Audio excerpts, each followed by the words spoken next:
बिस्मिल्लाहिर्रहमानिर्रहीम। अस्सलाम वालेकुम। मैं राना खालिद कमारा आपके खिदमत में हाज़िर हूँ।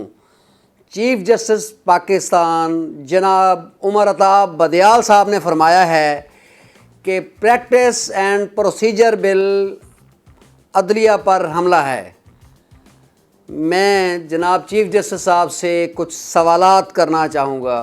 वो सवालात क्या हैं आप भी सुने, कौम सुने, आप नाज़रीन आप भी सुने और वो लोग भी सुने, इदारों में बैठे लोग भी सुने और अदलिया में बैठे जो मुनसफ़ीन हैं, जिन्होंने हमें इंसाफ फराहम करना है, वो भी सुने। मेरे सवालात ये हैं जनाब चीफ़ जस्टिस। मेरा पहला सवाल, जनाब चीफ़ जस्टिस साहिब, आइन रीराइट करना, बेंच फिक्सिंग करना और सास और दमादों से अदालतें चलवाना, करप्शन रेफरेंस वाले जजेस को साथ बिठा के खामोश पैगाम देना। जनाब चीफ़ जस्टिस, पीटीआई के लिए तमाम कायदे कवानीन और ज़ाब्तों को रौंदना।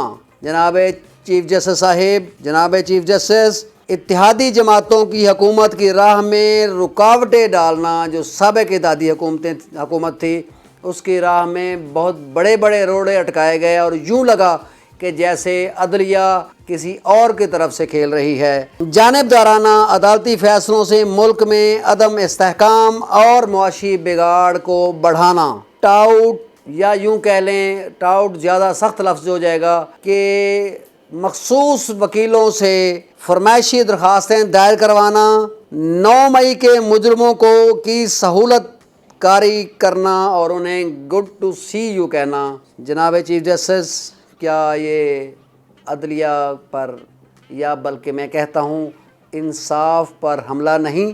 ट्रकों के मामले में नज़रअंदाज करना, ऑडियो लीज कमीशन को काम से रोकना, अपने खिलाफ केस खुद सुनना और फैसले करना, इंडिपेंडेंट जजों के खिलाफ साजिशें करना, जस्टिस काजी फायज ईसा के खिलाफ सरतापा पूरा जोर लगाना, घर या कहीं और बैठ के पहले से लिखे हुए फैसले सुनाना, पेशावर से किसने भिजवाया, दुबई से किसने भगाया, कीनिया में किन के पास था, तमाम हक़ाइक़ सामने आने के बावजूद अरशद शरीफ कत्ल केस दबाना, जनरल फैज़ और कर्नल वसीम लियाकत के इशारों पर चलना, जस्टिस शौकत अजीज़ सिद्दीकी गैर कानूनी और गैर आइनी बरतरफी का केस लटकाना, जस्टिस शौकत सिद्दीकी की गैर कानूनी और गैर आइनी बरतरफी का केस लटकाना,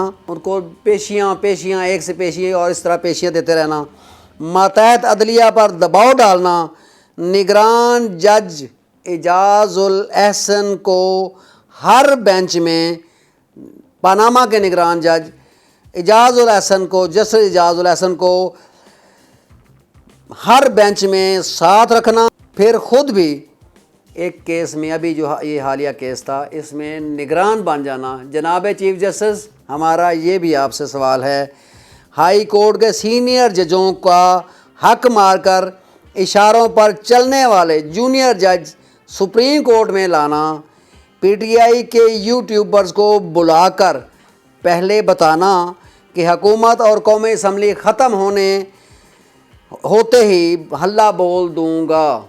जी हाँ जनाब चीफ़ जस्टिस, ये भी आप पर, आपके तरफ उंगलियां उठाते वो सवालात हैं जिसका अभी तक जवाब नहीं मिला, और मुझे यकीन है कि अभी आपके पास जवाब होगा भी नहीं।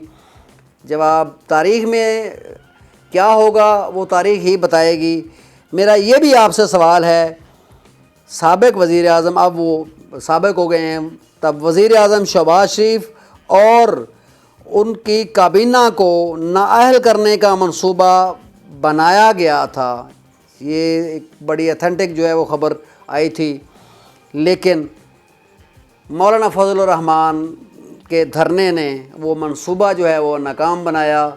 जनाब चीफ़ जस्टिस साहब, इस सवाल का जवाब भी अभी तक नहीं मिला कि वो मंसूबा क्यों बनाया गया था।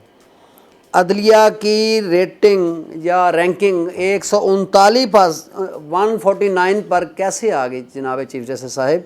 اگر عدلیہ پر یہ پریکٹس اینڈ پروسیجر بل حملہ ہے تو کیا اس وجہ سے آپ کی رینکنگ جو ہے وہ 139 نمبر پہ چلی گئی ہے؟ اس کا بھی ہمیں جواب چاہیے، یہ قوم جواب مانگتی ہے۔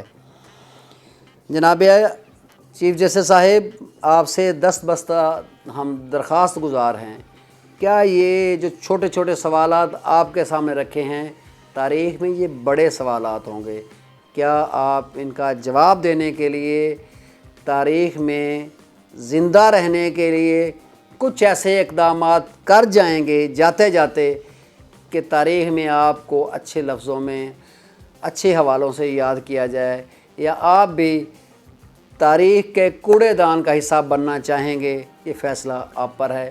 قوم آپ سے سوالات کے جوابات مانگتی ہے۔